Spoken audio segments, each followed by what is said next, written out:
Hello, and welcome to Box Office Tally.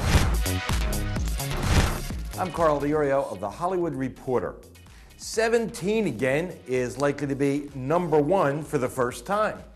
I say that because there's some sense in the marketplace that Hannah Montana the movie did so well last weekend, overperformed at $32 million for its first 3 days, that it could hold on to some of that firepower amongst the tween set in its second weekend and perhaps be #1 once again.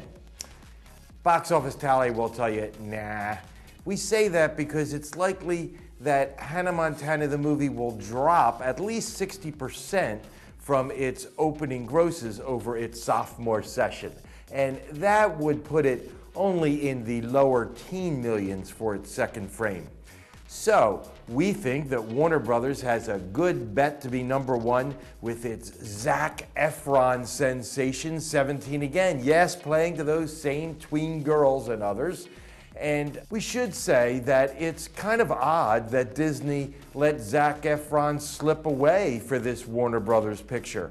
That's because Zac Efron made his name with Disney's High School Musical franchise. But this is a Warner Brothers release, and it's likely to do more than $20 million over its first weekend.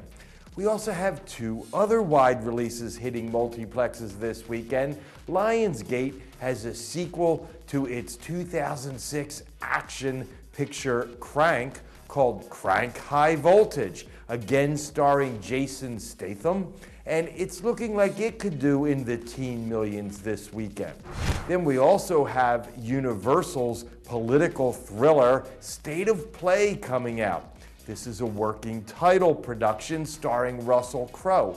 You'll recall that there was a change in casting for this picture when it was in some torturous production through the 100-day writer's strike last year, and we saw Brad Pitt replaced in the starring role by Russell Crowe.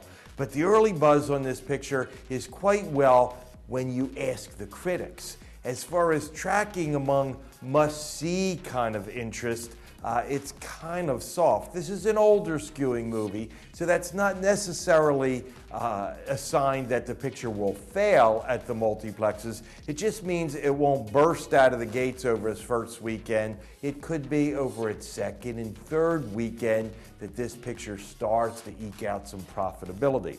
That's how it looks headed into this weekend. If you come back next week, we'll do it again at Box Office Tally. I'm Carl DiOrio of The Hollywood Reporter.